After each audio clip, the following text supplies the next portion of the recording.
శ్రావణ మాసంలో మంగళగౌరి వ్రతానికి చాలా ప్రాముఖ్యత ఉంది. మంగళగౌరిని ఉపవాసం చేసి పూజించడం ద్వారా వైవాహిక జీవితం సంతోషంగా ఉంటుందని, అఖండ సౌభాగ్యం లభిస్తుందని నమ్ముతారు. పెళ్లికాని అమ్మాయిలు కూడా మంచి జీవిత భాగస్వామిని పొందడానికి ఈ వ్రతాన్ని పాటిస్తారు.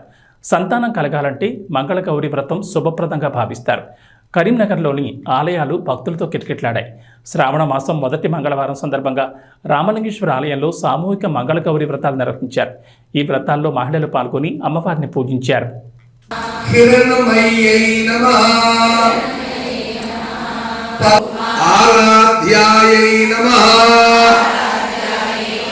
సర్వకాల సుమంగళ్యై నమః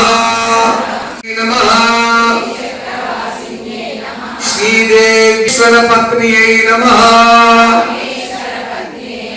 మార్కండేయ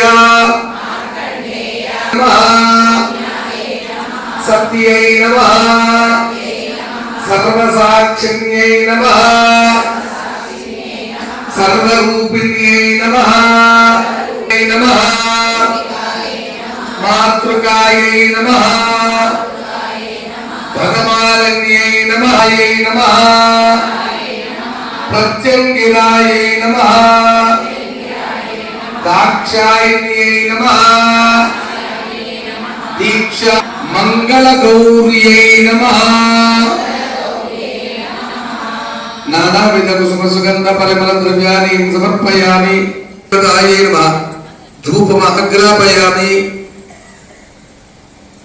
సదీప సరస్వతి స్వరూపిణి శ్యామల మంగళగౌరీ దేవతాయై నమః స్థాపిత దీపం దర్శయామి. ధూప దీపానంతరం శుద్ధాచమనీయం సమర్పయామి.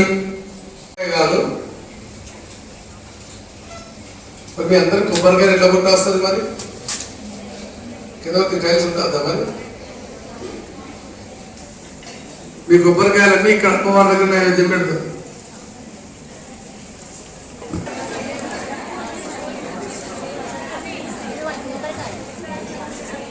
మంగళ్యే శివే సర్వార్థ సాధికే శరణ్య త్రియంబకే గౌరీ నారాయణీ నమోస్తుతే. శ్రావణ మాసం అంటేనే లోకమంతా కూడా పూజా వైభవాలతో ఆహ్లాదకరమైనటువంటి వాతావరణం విరాజిల్లుతూ ఉంటుంది. లోకంలో ఎన్నో సమస్యల నిమిత్తంగా ఎన్నో పూజా కార్యక్రమాలు ప్రతిపాదన చేయబడడం జరిగింది.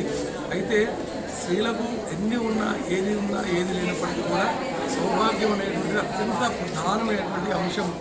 తను భర్త అనారోగ్యంతో ఇంట్లో ఉన్నా పర్వాలేదు, కానీ తను తప్పకుండా జీవించే ఉండాలి. సౌభాగ్యం అత్యంత ప్రధానమైనటువంటిది. కాబట్టి శ్రావణ మాసంలో మంగళవారం రోజు ఏ సువాసన అయితే మంగళగౌరి దీని వ్రతాన్ని ఆచరణ చేస్తుందో అట్లా ప్రతి మంగళవారం శ్రావణ మాసం వచ్చేస్తూ 5 సంవత్సరాల కాలం పాటు ఎవరైతే మంగళగౌరి వ్రతాన్ని ఆచరణ చేస్తారో వారికి భగవతి రాజరాజేశ్వరి దీర్ఘమైనటువంటి సౌభాగ్యాన్ని ప్రసాదించడమే కాకుండా కుటుంబంలో ఉన్నటువంటి అన్ని రకాల కలతలను తొలగించడమే కాకుండా అన్ని రకాలైనటువంటి సుఖ సంతోష సౌభాగ్య పరంపరను భగవతి రాజరాజేశ్వరి అనుగ్రహిస్తుంది.